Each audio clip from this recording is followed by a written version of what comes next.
Welcome to the channel.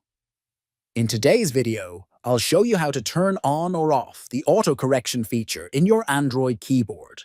This is useful if your keyboard keeps changing your words or if you want help correcting spelling mistakes automatically.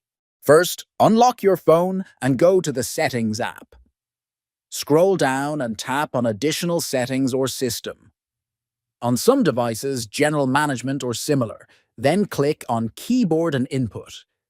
Next, tap on Gboard. After that, click on Text Correction. If you don't find it, just use Search Settings bar and tap Text Correction and click it.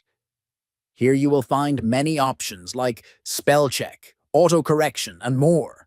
Find the Auto Correction option and simply tap the switch to turn it on or off, depending on what you want. That's it.